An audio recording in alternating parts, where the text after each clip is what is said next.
Nos encontramos como todos los miércoles en su programa Diálogos Ciudadanos de Radio Artesana y estamos analizando la coyuntura electoral 2024 tanto aquí en Culiacán como, en Sinaloa, como en todo el país. Las estadísticas pues son muy claras, hay una tendencia para favorecer a Morena en estas elecciones, tanto a nivel local como a nivel federal, y pudiéramos decir que en este punto habría que valorar hasta dónde logramos coincidir en el contexto político a partir de la reflexión y del proyecto de nación de Claudia Sheinbaum, que independientemente del resultado del mes de junio, de la elección, el día 2 de junio, pues encontraremos a un país en el cual Andrés Manuel López Obrador termina su mandato después de 3 intentos de llegar a la presidencia, de 5 fraudes electorales que hizo el PRI y la derecha. El último pues incluido el PRD, ¿no? en el famoso Pacto por México. Lo que podemos ver con el anuncio de Claudia Sheinbaum, que lo plantea para el 2030 en el proyecto de nación, la desaparición de la reelección en todos los cargos públicos, es un anuncio muy importante que marca un antes y un después del Pacto por México. Si bien lo quiere llevar al final de su mandato, y para eso requiere una mayoría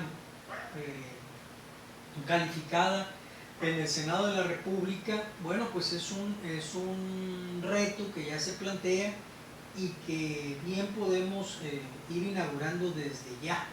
Ahí es donde el movimiento del club antireeleccionista Rafael Buelna Tenorio, que inició aquí en Sinaloa en el año 2017, 2015 en realidad, y que comenzó en oposición a la reelección de la rectoría de Juan Eulogio Guerra Liera dentro de la Universidad Autónoma de Sinaloa, porque estamos en la cuna del general Rafael Buelna Tenorio, que luchó junto a Francisco I. Madero, el Granito de Oro, que luchó por el sufragio efectivo, no reelección en la Revolución de 1910. En ese sentido, todo el desmantelamiento del Pacto por México, que comienza con la reforma educativa de Andrés Manuel López Obrador, que requiere el dar marcha atrás a la reelección, y que es fundamental que se plantee la recuperación del mercado de los energéticos en el país. Recordemos el gasolinazo del 2017, preámbulo junto con el asesinato de los 43 estudiantes de Ayotzinapa, del triunfo definitivo de una postura nacionalista en el país, encabezada por Andrés Manuel López Obrador.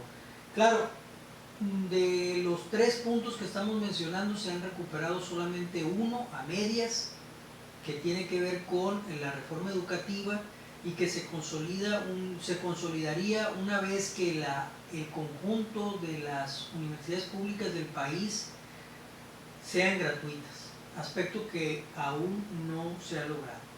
En el caso de Sinaloa, pues no se ha concretado aún la reforma educativa a la Universidad Autónoma de Sinaloa, la recuperación de un proceso democrático al interior de la institución, y que requiere de la participación de la sociedad. Por otra parte, claro, sin simulación, sin medias tintas, como ha sucedido en la UADO, con un espíritu revolucionario repentino del oportunismo, ¿no? Del primor, y que, bueno, pues, sí llama la atención, como he escrito en algunos comentarios, ¿no? En algunas opiniones a nivel de internet y a nivel de prensa local, específicamente en fuentes fidedignas, en donde he planteado que llama la atención, ¿no?, cómo los progres se vuelven revolucionarios de repente. Pero aún así es un avance que debemos de analizar a la luz del Pacto por México y a la luz de lo que queda por venir. Comprometerse con el desmantelamiento del Pacto por México, de esta herencia que nos dejó el PRIAN, y que en una transición maniquea intentaron mantener a partir de una reforma educativa a medias, insisto, encabezada por Rubén Rocha Moya en el Senado de la República, en la comisión, y que hemos visto cómo ha servido de ariete para impedir las reformas a las instituciones de educación superior, y un desgaste enorme por parte de la sociedad para lograr desmantelar estos mecanismos de reproducción del conservadurismo y el clasismo que expresan la lucha de clases. En ese sentido, el recuperar el discurso crítico a partir del análisis histórico nos demuestra la importancia de la conciencia de clase para poder transitar hacia condiciones democráticas. Claro, no hay que olvidar que aquí lo que estamos observando es una reacción de la burguesía nacional para contener a los apetitos globalistas. Esta condición de recuperación del concepto de lo nacional y lo regional viene aunado con una propuesta económica que es generar condiciones de participación de los actores locales dentro de los procesos productivos, dentro de las cadenas de producción, y por tanto la recuperación del mercado nacional. Ahí habría que valorar hasta dónde la recuperación de la industria petrolera como locomotora económica, y por supuesto las alternativas de comunicación como lo es el tren de pasajeros en el caso de Sinaloa, nos llevará a una condición de recuperación de la economía. Esto, bueno, como parte del proyecto que está organizando Claudia Sheinbaum dentro del Plan de Nación. Esto es fundamental al momento de hacer el análisis y la reflexión de lo que está aconteciendo. Si nosotros vemos esto, lo observamos dentro del análisis del discurso del plan de gobierno, bueno, pues ahí lograríamos captar con más claridad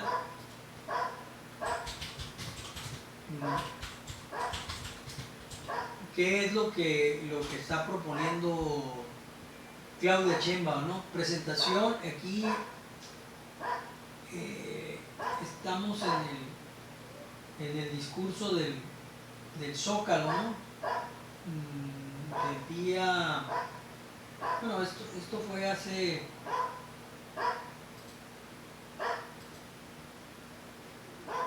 tres semanas, pero lo que importa es lo que presentó en el Zócalo de la Ciudad de México del proyecto de Nación. Dura el video pues 2 horas. Este pueblo de la doble serpiente, quiero informarles que en este momento está llegando a la plancha del Zócalo y en este contexto podemos encontrar profundo e importante. Quedó atrás el modelo neoliberal y la corrupción que lo acompañó por 36 años. Ahí está, lo vamos a escuchar. Y surgió el humanismo mexicano, un modelo propio que no hay en ningún lugar el mundo. Surgió de los mejores capítulos de nuestra historia y de un gobierno honesto y austero. Y desde aquí que nos oiga bien el presidente Andrés Manuel López Obrador, es un honor.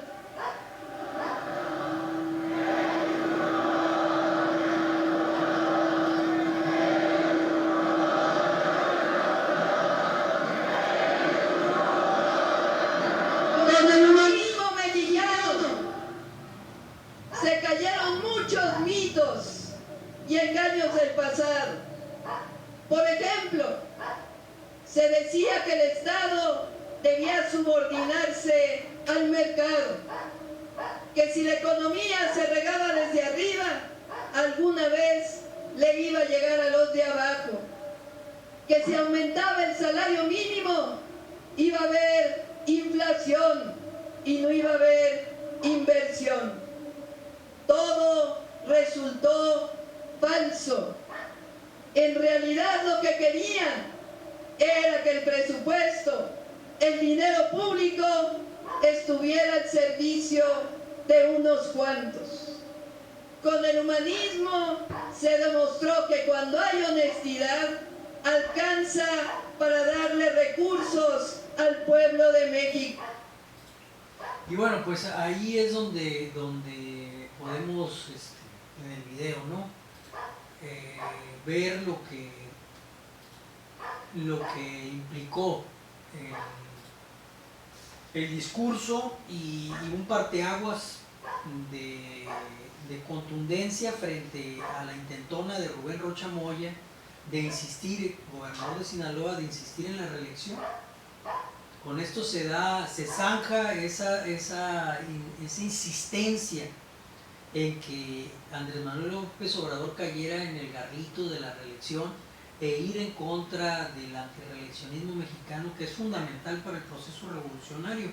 No se entiende la revolución mexicana sin el sufragio efectivo no reelección, y no se entiende sin las condiciones que permitieron su traición, sobre todo la traición del decreto de 1939 del general Lázaro Cárdenas a partir del Pacto por México.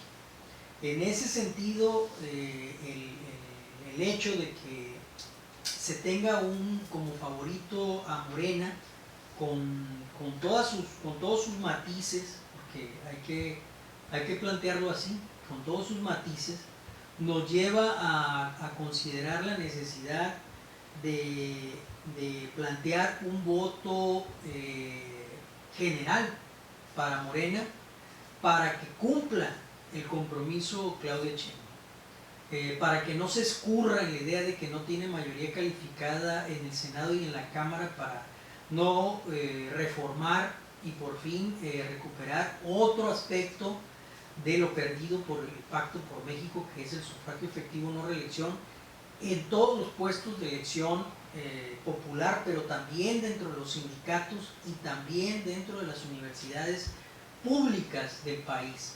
Es importante mantener este discurso porque permite realmente un relevo generacional masivo a nivel nacional, que implique que el país se mantenga de manera vigorosa cuestionando a un grupo ontogenario, ¿sí? que no tiene capacidad de reconocer en la generación más joven las posibilidades de transformación del país. Simple y sencillamente es contra natura, es antinatural el hecho de que no se le permita a la juventud administrar la riqueza de la nación, organizar el desarrollo del país y darle sentido a nuevos compromisos, a nuevos retos. Claro, está en el horizonte si realmente nos estamos enfrentando a un cambio de base energética a nivel mundial, o es un juego de mercado con el fin de tener las posibilidades de acumulación de capital de otras naciones a partir de los combustibles fósiles, ¿no? Concretamente Rusia México, Venezuela, los países árabes que ya se enfrentaron en los años 70 a esta especie de boicot petrolero que comenzaron los Estados Unidos y que ahora se aúna al discurso belicista de la Unión Europea, ya fracasado en Ucrania y con claro sentido genocida en el caso de Palestina. Esto nos lleva a reflexionar con respecto a la votación, hacia dónde emitir el voto. Bueno, esto tendrá que ser a partir de la decisión personal y particular de cada ciudadano. La tendencia está ahí, las razones están ahí y definitivamente del otro lado, el lado del PRIAN, pues en realidad no hay, ni Movimiento Ciudadano, no hay opción con respecto al proyecto de nación y a deslindarse abiertamente de la reelección. Esto es fundamental y yo considero que es parte central del análisis que debemos de hacer del proceso electoral 2024 con miras a que se cumplan los compromisos, a que se cumplan los compromisos, sobre todo referente al sufragio efectivo no reelección y la consolidación de un proceso de nación que dé marcha atrás definitiva al Pacto por México, pero que también recupere los recursos naturales del país a partir de la reforma al artículo 27 constitucional y las garantías que tiene la nación del control sobre la tierra, porque este es otro aspecto, el despojo de las tierras a los ejidos, a las comunidades, el concepto, la perversión del concepto de expropiación por parte de los capitalistas en el país y las implicaciones que ellos tienen al detener una locomotora de transformación social, porque permite ser un núcleo de presión. Hay que observar en el contexto de la realidad nacional cómo se insiste en la privatización de los espacios públicos y que en Sinaloa, bueno, pues tenemos varios ejemplos de la explotación de esos espacios públicos para el beneficio privado, como lo es el Parque Botánico, como lo es el Acuario de Mazatlán, como lo es el Teatro Cañero, en el caso de Los Mochis, bueno, de Ahome, y estos aspectos que requieren de un mayor compromiso social para recuperar los espacios públicos y no seguir permitiendo que se estén privatizando, que es parte también de la herencia del neoliberalismo en el país y que tenemos que dar marcha atrás.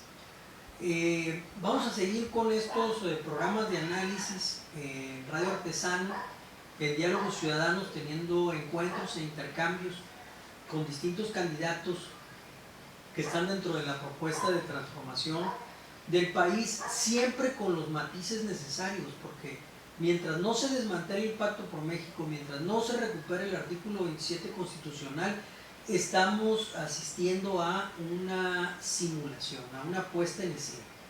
Y esa puesta en escena es garantizar la ganancia para la burguesía nacional a partir del reparto de migajas para la sociedad. Y no es eso lo que se busca. Se busca un proceso en donde actores económicos, actores sociales tengan las posibilidades de opinar dentro de la agenda pública local, estatal y nacional, que es lo que no estamos observando. La agenda pública sigue siendo controlada por una élite política que no permite la disonancia, que no permite la discrepancia. Y ahí, en no permitir la discrepancia, no permitir la disonancia, que lo acabamos de ver en el control de las listas de los partidos políticos, no es un caso distinto en el caso de Morena, donde no hay una transparencia ni una democracia a su interior, y que es un aspecto que habrá que analizar y reflexionar. ¿Quién se queda con el partido? ¿Quién se queda con la mayoría en la Cámara? ¿Quién se queda con la mayoría en el Senado?